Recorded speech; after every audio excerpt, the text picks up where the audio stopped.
Hello friends, how you doing? I hope you all are doing great. You are fabulous, fantastic, and you are improving yourself. You are improving your communication skill.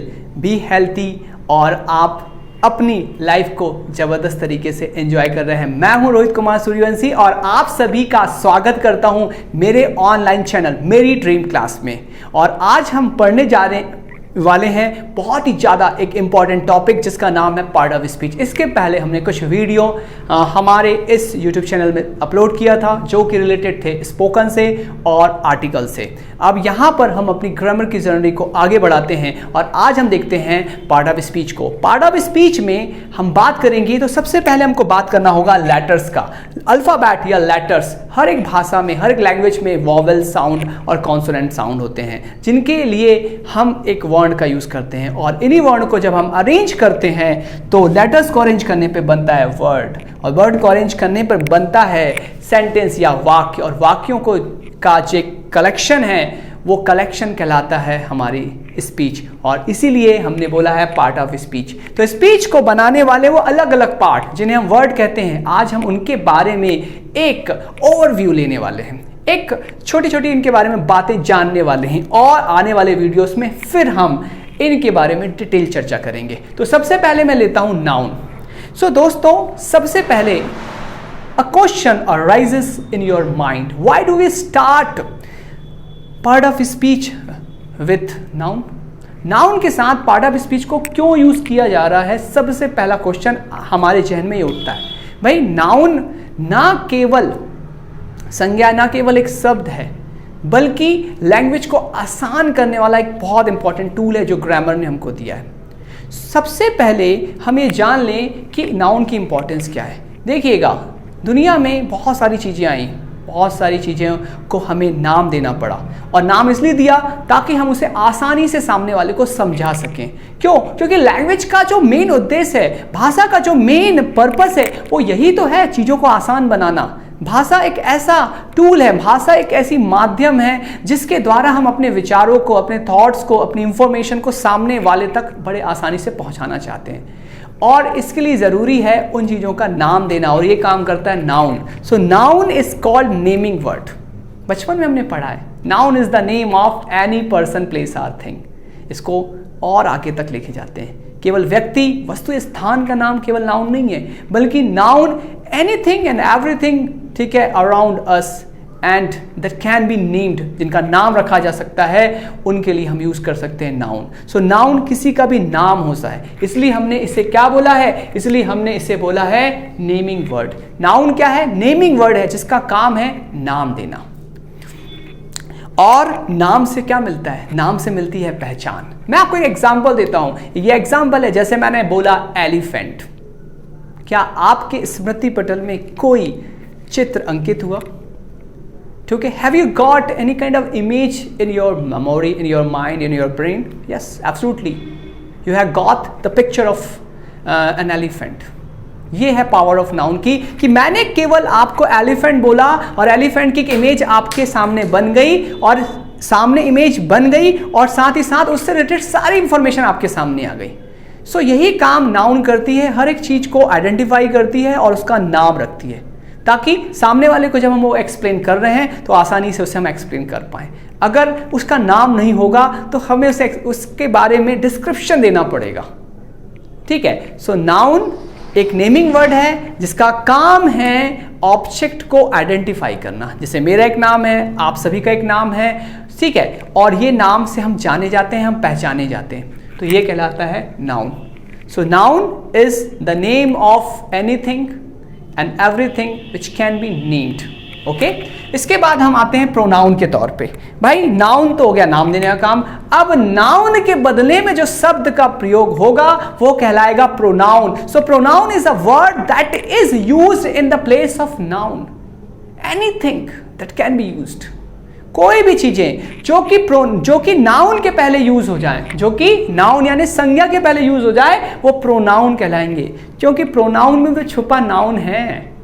Pronoun में भी छुपा कौन है? Noun है। अगर noun आए, noun को study करें देन तो हम प्रोनाउन को समझ सकते हैं। सो इसे क्या कहा गया है? Replacing word. क्यों कहा गया रिप्लेसिंग वर्ड? इसलिए कहा गया है रिप्लेसिंग वर्ड क्योंकि प्रोनाउन एक ऐसा शब्द है जो नाउन को रिप्लेस कर देता है, नाउन को हटा देता है, उसकी जगह ले लेता है। ऐसा क्यों हो रहा है?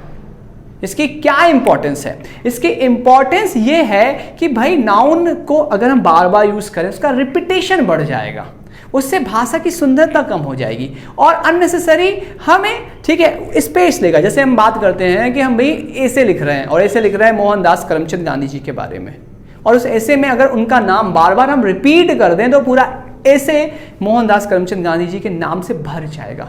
सो why not we use a simple word he in the place of Mohandas Karamchand Gandhi, and Mohandas Karamchand Gandhi is what?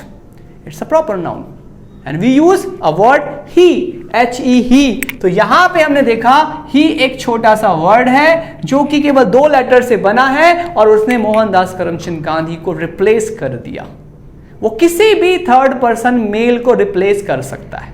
मुझे अगर रिप्लेस करना है तो मेरे लिए मैं अपना आई का यूज कर सकता हूं। रोहित कुमार सूर्यवंशी का रिपीटेशन को हटाना है सो मैं आई। आप सभी के लिए, बहुत सारे व्यूवर्स हो सकते हैं, उन सब के लिए मैं यू का यूज कर सकता हूं क्योंकि मैं आपसे इंटरेक्ट कर रहा हूं, आप सेकंड पर्सन हो, तो मैं यहां पर इसके लिए सिंपल वर्ड यूज कर सकता हूं, यू। सो प्रोनाउन क्या है? एक रिप्लेसिंग वर्ड है। तो याद रखिएगा, ऐसा कोई भी वर्ड जो नाउन के बदले में आ जाए वो क्या कहलाएगा? वो कहलाएगा प्रोनाउन। वो क्या कहलाएगा? प्रोनाउन। ये हमें याद रखना है। अभी तो केवल हम इसका ओवरव्यू ले रहे हैं, डिटेल में हम इस पे आगे चर्चा करेंगे। फिर आता है एडजेक्टिव। भाई नाउन से नाम दे दिया, ठीक है, उसके बाद प्रोनाउन आसान शब्द जो कि नाउन के बदले में आ गए उनका यूज कर लिया। अब इन दोनों की विशेषता बताने वाले शब्द को कहा जाता है एडजेक्टिव। सो एडजेक्टिव इज, ठीक है, is a qualifying word that qualifies noun या प्रोनाउन, या we can say to add some information in noun, ठीक है, इन अ नाउन और a pronoun is called adjective. तो एडजेक्टिव ऐसा वर्ड है जिसका प्रयोग नाउन और प्रोनाउन की विशेषता बताने के लिए किया जाता है, इसलिए इसका नाम पड़ गया क्वालिफाइंग। चलिएगा एक नाउन ले लेते हैं भाई। तो नाउन हो गई हमारे सामने, फॉर एग्जाम्पल हमने एक नाउन ले ली, उस नाउन का नाम रख दिया कार, और कार के पहले मैंने वर्ड यूज कर दिया रेड। तो क्या बन गया? ये कार, लेकिन कैसी कार? रेड कलर की कार। सो कार की विशेषता बताने के लिए मैं जो शब्द का यूज किया रेड, वो एडजेक्टिव है, ठीक है। तो एडजेक्टिव क्या कहलाएगा? क्वालिफाइंग। सो यहां पर हम सिंगल वर्ब में इसको डिफाइन कर सकते हैं। अब बात करते हैं वर्ब की। सो वर्ब से किसी काम के होने या करने का बोध होता है, उसे क्या कहा जाता है? उसे वर्ब कहा जाता है, और वर्ब को नाम दिया action verb. See verb is a word that is used, ठीक है, to state that something is being done और समथिंग इज हैपनिंग। कुछ हो रहा है या कुछ किया जा रहा है, दोनों जरूरी है, करना और होना। जैसे बरसात हो रही है, रात हो रही है, ठीक है। अब करने की बात है, राम खाना खा रहा है, राम पढ़ाई कर रहा है, राम लिख रहा है, राम दौड़ रहा है। तो यहां पर होने या करने का बोध होता है। होना यानी एक्शन, और कंडीशन को बता सकता है, मतलब स्टेट ऑफ बीइंग को बता सकता है। सो स्टेट ऑफ बीइंग को बताने वाले शब्द को हम क्या कहते हैं? हम कहते हैं वर्ब। अब समझते हैं इसको एक एग्जांपल से। जैसे मैंने बोला यहां पर, जैसे मैंने यहां पे बोला रीत इज डांसिंग। रीत क्या कर रही है? रीत इज डांसिंग। तो यहां पे लिख दिया हमने रीत इज डांसिंग। ये क्या हो गई भाई? ये एक्शन हो गई यहां पे। इसके बाद डांसिंग करने के बाद उसे बड़ी खुशी हुई तो उसने बोला रीत इज हैप्पी, रीत इज हैप्पी। अब यहां पर हमने देखा जो वर्ब यूज हुई हैं वो वर्ब, यहां पे देखा हमने जो वर्ब यूज हुई है वो वर्ब है डांसिंग। तो मतलब एक्शन कुछ करके दिखा रही हूं, और सेकंड में वो कैसी हैं? खुश हैं। तो यहां उनकी अवस्था बताई जा रही है, उनकी स्टेट ऑफ बीइंग बताई जा रही है कि कैसी हैं? खुश हैं। तो ये भी यहां पर ये भी वर्ब है और सेम टाइम ये भी वर्ब है। तो वर्ब से किसी काम के करने या होने का बोध होता है। और वर्ब बड़े ही इंटरेस्टिंग और बहुत ही इंफॉर्मेटिव टॉपिक है और काफ़ी अच्छा टॉपिक है, और इसको हम आगे चल के बहुत सारे वीडियोस में इसको कवर करने वाले हैं। ठीक है, आगे चलते हैं। तो आता है एडवर्ब। तो नाम से स्पष्ट है एड प्लस वर्ब, जो वर्ब को क्या करे? क्वालिफाई करे, या वर्ब में कोई इंफॉर्मेशन ऐड करे या उसे मॉडिफाई करें, उसे क्या कहा जाता है? उसे कहा जाता है एडवर्ब। सो एडवर्ब, ठीक है, वर्ड ना केवल, याद रखिएगा, ना केवल वर्ब को क्वालिफाई करेगा बल्कि वो एडजेक्टिव को, प्रपोजिशन को, कंजंक्शन को, इसको भी क्या कर सकता है, इसको भी वो मॉडिफाई कर सकता है, क्वालिफाई कर सकता है, इसको भी, है ना। इसे हम आगे चल के डिटेल में चर्चा करेंगे। फिर हम बात करते हैं प्रपोजिशन की। So preposition, what is preposition? Preposition एक संबंध सूचक शब्द है जो कि एक नाउन या प्रोनाउन के पहले आएगा, मतलब प्रीपोजिशन, पोजीशन पहले लेगा और उसका संबंध पोजीशन को लेकर दूसरे नाउन और प्रोनाउन से बताएगा। अब यहां पे हम एग्जांपल लेते हैं, जैसे हमने लिखा यहां पे देयर इज आ, क्या लिखा, there is a book on the table, table के ऊपर क्या है भाई, एक बुक रखी हुई है। तो आपने देखा बुक एक नाउन है और टेबल एक नाउन है, और दोनों के बीच में स्थिति को लेकर क्या बताया जा रहा है, संबंध, और वो काम कौन परफॉर्म कर रहा है, वो काम परफॉर्म कर रहा है ऑन, इसलिए इसे संबंध सूचक शब्द कहा जाता है। सो प्रीपोजिशन के अंदर इन है, एट है, ऑफ है, विथ है, बिसाइड है, बिसाइड्स है, बाय है। सो ऐसी बहुत सारी प्रीपोजिशन है, इन्हें संबंध सूचक शब्द कहते हैं, और ये दो नाउन के बीच में या प्रोनाउन के बीच में क्या बताती है, रिलेशनशिप बताती है, किसको लेकर, एक दूसरे के, ठीक है, रिलेशन में एक दूसरे के रिलेटिव पोजीशन को वो बताती है। सो अगली बात है यहाँ पर, यहाँ जैसे हमने लिखा हुआ है, नेक्स्ट है हमारा यहाँ पे कंजंक्शन। सो कंजंक्शन को हम बोलते हैं कनेक्टिंग वर्ड्स, क्या बोलते हैं, कनेक्टिंग वर्ड्स। सो कंजंक्शन जो होता है वो फ्रेज को, क्लॉज को या सेंटेंस को जोड़ने का काम करता है, कनेक्ट करने का काम करता है। यहां पर मैंने एक 3 वर्ड यूज किया, एक है फ्रेज, एक है क्लॉज और एक है सेंटेंस। इसके ऊपर मैं एक डेडिकेटेड वीडियो बनाने वाला हूं आगे चल के, लेकिन फिर भी मैं आपको एक जनरल आइडिया देता हूं। फ्रेज यानी होता है वाक्यांश, ठीक है, शब्दों का एक ऐसा समूह जो कि कंप्लीट वाक्य नहीं है, लेकिन 2 या 3 या 2 से अधिक शब्दों का एक समूह हो सकता है जिसकी एक मीनिंग हो सकती है। क्लॉज अपने आप में एक सेंटेंस है, क्लॉज अपने आप में एक सेंटेंस होता है, इसे उपवाक्य कहा जाता है, लेकिन ये वाक्य का पार्ट बन गया इसलिए उससे हम क्लॉज बोलते हैं, और सेंटेंस यानी वाक्य। तो इन्हें जोड़ने का काम कौन करेगा, कंजंक्शन।